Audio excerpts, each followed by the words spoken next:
BC বলছেন যে তার ক্যাম্পাস তার নিয়ন্ত্রণে নাই। তার ক্যাম্পাস তার যদি নিয়ন্ত্রণে না থাকে এই স্বায়ত্তশাসিত বিশ্ববিদ্যালয়ে তাহলে লাভ কি? বর্গা দিয়ে দিক, যদি সে বর্গা দিয়ে দিতে চায় বর্গা দিয়ে দিক। সে অন্য হল বন্ধ করে দেওয়া হয়েছে আমাদের পুলিশের অস্ত্রের মুখে, এবং হচ্ছে নানানভাবে পুরো ক্যাম্পাসে যে পরিমাণের যে বিজিবি সীমান্তে থাকার কথা সেই বিজিবি হচ্ছে এখন ঢাকা বিশ্ববিদ্যালয়ে এখন সাধারণ শিক্ষার্থীদের বিরুদ্ধে দাঁড়াচ্ছে। তো এই যে অস্ত্রের মুখে, এই যে ভয়ভীতি এবং আশঙ্কার মাধ্যমে, সব কিছুর মাধ্যমে যে আমাদের হলগুলোকে হচ্ছে এখানে হল ছাড়তে বাধ্য করা হলো, এটার জবাব ছাত্ররা সবসময় দিয়ে আসছে এবং সামনের দিনও দিয়ে আসবে। ছাত্ররা কখনো দমার পাত্র নয়। ছাত্ররা যদি দমতো তাহলে হচ্ছে আইয়ুব খান আমাদের উপরে যে অত্যাচার চালাইছিল ওই অত্যাচার চালাইয়ে কিন্তু টিকে থাকতে পারতো। দেখুন, এই আদালত নিয়ে আমাদের সাথে যে বিগত দিনগুলিতে পিলো পাসিং খেলা হয়েছে, ওই পিলো পাসিং খেলার সাথে ছাত্র সমাজ আসলে ক্লান্ত। এই নির্বাহী বিভাগ এবং বিচার বিভাগ সব কিছুকে নিয়ে আমরা আসলে খুব ক্লান্ত। আমাদের যোগ্য অভিভাবক কেউ নাই আসলে। কারা আমাদের জন্য আদালতে দাঁড়াবেন, কারা আমাদের জন্য নির্বাহী বিভাগে কথা বলবেন, কেউ আমাদের আসলে নাই।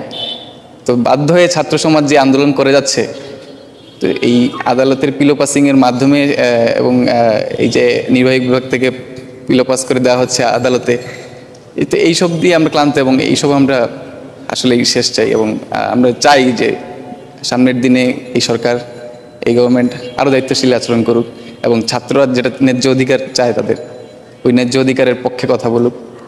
এবং হচ্ছে এই পেটুয়া বাহিনী, এইসব গুন্ডা বাহিনী দিয়ে যাতে সাধারণ শিক্ষার্থীদের অত্যাচার না করা হয়, এরকম অভিযান না চালানো হয় হলে হলে, তারা এরকম বের হয়ে পড়ে এবং হচ্ছে তাদের প্রত্যেকটা প্রাণ যেন এরকম হুমকির মুখে না পড়ে।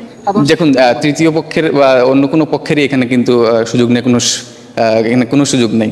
এখানে সাধারণ শিক্ষার্থীরাই, প্রত্যেকটা শিক্ষার্থী একজন নেতা, এবং আলাদা করে আমরা আলাদা কোনো নেতা কিন্তু মানছি না। আমরা বলছি সমন্বয়ক, এবং সমন্বয়করাই বলে দিয়েছেন যে আপনারা নিজেদের মধ্যেই আপনার নেতৃত্ব গুণটা আপনারা বিকশিত করুন। এবং এইভাবেই কিন্তু আমরা প্রত্যেকটা শিক্ষার্থী কিন্তু আমরা একজন নেতা হিসেবেই আমরা এখানে কাজ করছি।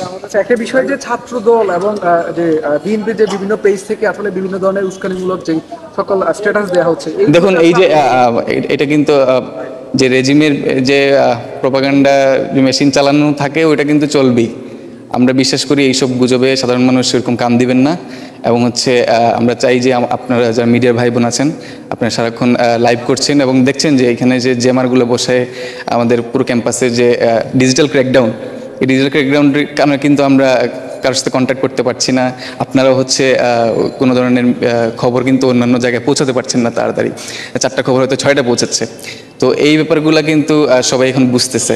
আমরা আমাদের ফ্যামিলি আমাদের জন্য প্রত্যেকটা টাইমে আমাদের খবর নিচ্ছে, আমাদের খবর নিতে পারছে না, ফোন এখানে ঢুকছে না, এবং হচ্ছে সবাই খুব হুমকির মুখে এবং ভীতির সন্তুষ্ট। সকল রাজনৈতিক দলগুলো আসলে বিভিন্ন ধরনের তাদের যে এজেন্ডা এটা বাস্তবায়নের জন্য আপনাদেরকে ঢাল হিসেবে ব্যবহার করছে বা বিভিন্ন না, আমি কিন্তু আগেও পরিষ্কার করেছি যে এখানে দ্বিতীয় বা তৃতীয় কোনো পক্ষেরই সুযোগ নেই।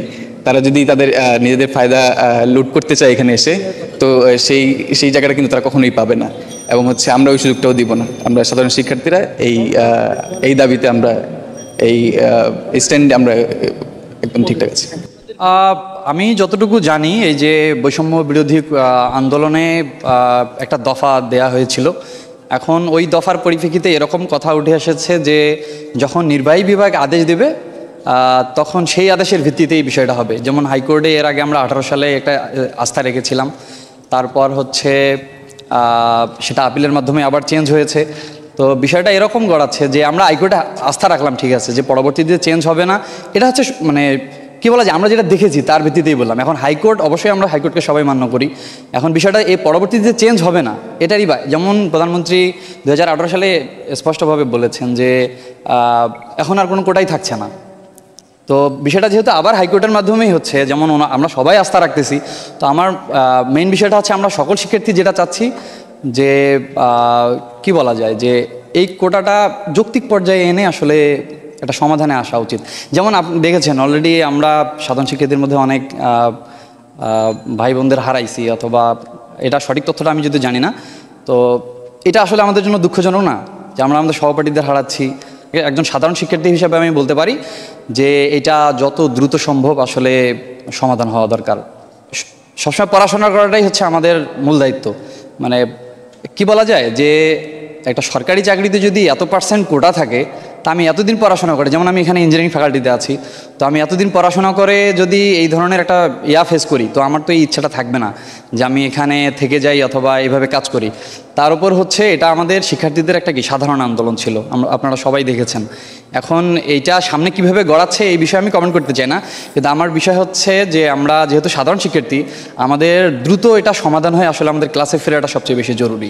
আমি চাই এই চলমান আন্দোলন বন্ধ হয়ে যাক এবং এর একটা যৌক্তিক সমাধান হোক। সাধারণ শিক্ষার্থীর পক্ষ থেকে আমি এটাই কামনা করি এবং সরকার এই বিষয়ে বিবেচনা করুক। সরকার এবং বিচার বিভাগ উভয়ই একটা সমঝোতায় উপনীত হয়ে এ ব্যাপারে একটা সাধারণ শিক্ষার্থীদের যাতে উপকার হয় এবং কোনো প্রকার সহিংসতা এবং সংঘর্ষ যাতে না হয় সে ব্যাপারে সরকার সতর্ক দৃষ্টি রাখুক এবং এই আন্দোলন যাতে ভিন্ন খাতে কোনো প্রবাহিত না হয় সেদিকে সরকার সতর্ক দৃষ্টি রাখুক। আসলে সকল শিক্ষার্থী তো হল ছেড়ে যাচ্ছে এবং রিস্ক নিয়ে কেউ হলে থাকতে চাচ্ছে না এবং যারা আছে তারাও আতঙ্কের মধ্যে আছে কি হয় না না হয়, আসলে সেটা এখনও বলা যাচ্ছে না। আমি আসলে এখনও ডিসিশন নিইনি, আমি আসলে নন রেসিডেন্সিয়াল স্টুডেন্ট, আমি আন্দোলনের সাথে যুক্ত আছি আর কি। আসলে আন্দোলনের সমন্বয়কগণ এখন কি সিদ্ধান্ত দেয়, পরবর্তী সিদ্ধান্ত তারা যেটা দেয় সেভাবে আসলে পরবর্তীতে আন্দোলনের পদক্ষেপ নেওয়া হবে। দর্শক, ভিডিওটি দেখার পর আপনি যদি একটু উপকৃত হন তাহলে একটি লাইক দিন এবং পরবর্তী ভিডিও দেখার জন্য চ্যানেলটি সাবস্ক্রাইব করুন।